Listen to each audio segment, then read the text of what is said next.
Siapa sih yang gak kangen naik ke puncak Merapi? Setelah hampir 5 tahun pendakian ditutup, aku melampiaskan rasa kangenku dengan mendaki Gunung Merbabu, Arjuna, dan Sumbing. Tapi, memang, Merapi selalu punya alasan khusus yang tidak aku temukan pada gunung yang lain. Sebagai salah satu gunung api paling aktif di dunia, Merapi bisa dikatakan sebagai gunung yang gak pernah tidur. Aktivitas vulkanik terus meningkat sejak tahun 2018 hingga saat ini. Diikuti dengan kenaikan tingkat aktivitas dari waspada ke siaga, menjadikan aktivitas pendakian di Gunung Merapi ditutup. Ya kalau untuk Merapi yang ditutup ini sebagai pendaki ya kangen mas, cuman buat ngilangin kangennya paling main di lereng selatan itu. Kadang nginep di tempat Mak Keti, kadang di basecamp Sapu Angin gitu. Ya cuman itu yang bisa dilakukan. Paling iseng-iseng naik-naik dikit sampai Pelawangan, sampai Kelangon atas itu, sampai Bukit Kendil. Nah cuman kalau di dunia Mapala sendiri yang disayangkan ini mas, kita nggak bisa ekspor lagi, nggak bisa menempa diri di lereng selatan Merapi, nggak bisa diksar di sana, nggak bisa belajar di lereng selatan itu yang notabene adalah sumber keilmuan di gunung hutan gitu, yang kita bisa belajar IMPK, bisa belajar survival di sana. Adanya penutupan pendakian selama beberapa tahun ini di Taman Nasional Gunung Merapi, memang dari hasil pengamatan kami dan teman-teman bahwa vegetasi maupun ekosistem yang ada di dalam kawasan Taman Nasional lebih terjaga dan juga lebih baik dalam perkembangannya. Hal ini tentunya mungkin karena aktivitas kegiatan manusia ke dalam kawasan lebih terbatasi. Merapi meletus yang membuat akhirnya pendakian ditutup itu sangat-sangat berdampak kepada ekonomi masyarakat. Memang ini semua berhenti tentunya.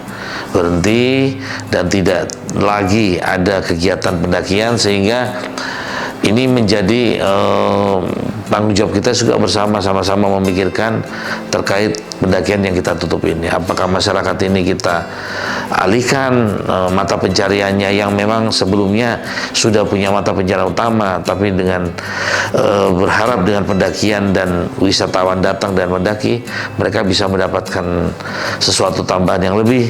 Namun setelah ditutup, mereka sudah tidak memiliki tambahan lagi dari pemasukan dari wisatawan.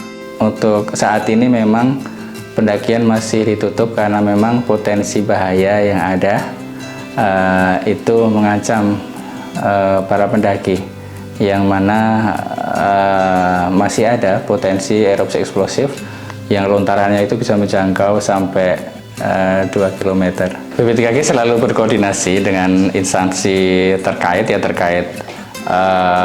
wisata di Gunung Merapi.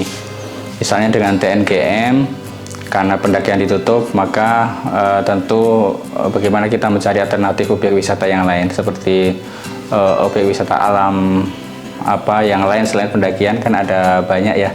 Nah, selama ini kami berkoordinasi kemudian menentukan objek wisata mana yang masih aman untuk dikunjungi, dan kami juga berupaya untuk mempromosikan atraksi-atraksi wisata di Gunung Merapi, terutama saat ini yang mana Merapi sedang erupsi, yaitu pengamatan lava pijar. Nah ini kami selalu mengkampanyekan, dan seiring berjalannya waktu, animo masyarakat untuk wisata minat khusus ini semakin meningkat. Ya kalau pada akhirnya ngomongin, kalau di Mapala ya mas, ngomongin tradisi, ngomongin wajib gunung itu ya akhirnya mau nggak mau lari ke Sindoro, Sumbing, Merbabu, karena yang paling deket dan secara ekonomi murah gitu dibandingkan ke Lawu yang kosnya lebih tinggi. Ya, jadi saya berpesan kepada para pendaki semua yang saat ini sudah sangat rindu untuk melakukan pendakian di Taman Nasional Gunung Merapi. Anda semua harus bersabar. Kami paham bahwa Anda ingin sekali mendaki Gunung Merapi, karena Gunung Merapi ini punya mitos yang sangat menarik di Tanah Jawa. Tetap bersabar, karena Merapi masih berekspresi saat ini, meskipun ekspresinya sudah cukup lama. Sabar aja, nunggu Merapi tenang. Mari kita belajar bersama nanti. Karena kalau memaksakan untuk sekarang, bukan masalah buat Merapinya, tapi masalah buat individu kita. Merapi sedang tidak baik-baik saja, mari bersabar.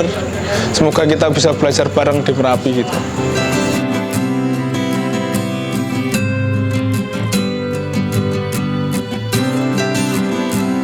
Jadi, kapan pendakian di Merapi akan dibuka ya?